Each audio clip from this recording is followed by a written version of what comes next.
বাংলায় যেটা বলা হয় যে এক বনে যদি আপনি দুই বাঘ রাখেন তাহলে শুধু ডিসিপ্লিন না, সেখানে আপনার একটা হযবরল পরিস্থিতি তৈরি হবে। নিয়ন্ত্রিত হচ্ছে এটা নিয়ে আমরা কথা বলেছি এবং আমরা জানতেও চেয়েছি। মাননীয় প্রধানমন্ত্রীর প্রশ্নোত্তর পর্বে এরকম একটা কোশ্চেন করা হয়েছে।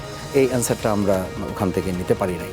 ওনারা যখন একটা স্লোগান দেন সরকার দল যে সবার আগে বাংলাদেশ, আমি সংসদে এটা বলেছি যে সবার আগে বাংলাদেশ, এটা যদি হতে হয় তাহলে তো সবার আগে বিএনপি, সবার আগে বিএনপির এমপি, সবার আগে বিএনপির মন্ত্রী, এটা তো হওয়ার কথা না। নারী সংরক্ষিত সংসদ সদস্যদের দেখলাম যে বিরোধী দলের বেশ কয়েকটি নির্বাচনী এলাকার দায়িত্ব দেয়া হয়েছে। এটা আসলে কি ধরনের দায়িত্ব এবং সেখানে আপনারা নিয়ন্ত্রিত হচ্ছেন কিনা? নিয়ন্ত্রিত হচ্ছে এটা নিয়ে আমরা কথা বলেছি এবং আমরা জানতেও চেয়েছি। এটা নিয়ে যখন প্রশ্ন করা হয়েছে, মাননীয় প্রধানমন্ত্রীর প্রশ্নোত্তর পর্বে এরকম একটা কোশ্চেন করা হয়েছে। তো এই প্রশ্নে আমরা ঠিক একদম মানে ডিরেক্ট অ্যান্সার যেটা, এই অ্যান্সারটা আমরা ওখান থেকে নিতে পারি নাই।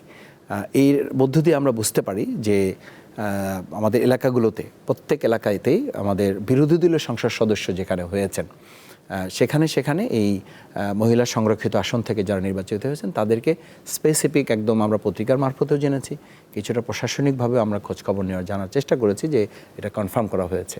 তো এখন আপনি একটা মানে বাংলায় যেটা বলা হয় যে এক বনে যদি আপনি দুই বাঘ রাখেন তাহলে শুধু ডিসিপ্লিন না, সেখানে আপনার একটা হযবরল পরিস্থিতি তৈরি হবে, শৃঙ্খলা মেনটেন হবে না। তারপরে সেখানে ডিসিপ্লিন যে একটা ওয়ার্ক করার সুযোগ থাকে, মানে প্রশাসন আসলে তখন কার কথা শুনবে? প্রশাসন একটা বিব্রতকর পরিস্থিতিতে পড়ে। তো এরকম কিছু বিষয়ে ঘটছে যে ধরেন আমার এলাকায় কোনো একটা ডেভেলপমেন্ট ওয়ার্ক এটা উদ্বোধন করা হবে, ওখানে আমরা দাওয়াত পাচ্ছি না, ওখানে আমরা দাওয়াত পাচ্ছি না, জানতেই পারছি না, টিওনও জানাচ্ছেন না, ডিসি জানাচ্ছেন না।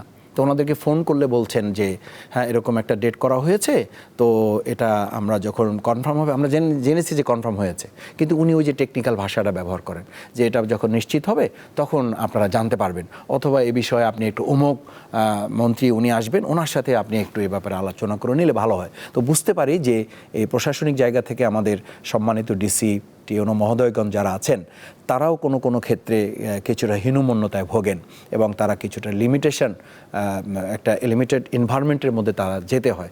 তো সেই জায়গাটা আমরা মনে করি যে ওনারা যখন একটা স্লোগান দেন সরকার দল যে সবার আগে বাংলাদেশ, আমি সংসদে এটা বলেছি যে সবার আগে বাংলাদেশ, এটা যদি হতে হয় তাহলে তো সবার আগে বিএনপি, সবার আগে বিএনপির এমপি, সবার আগে বিএনপির মন্ত্রী, এটা তো হওয়ার কথা না।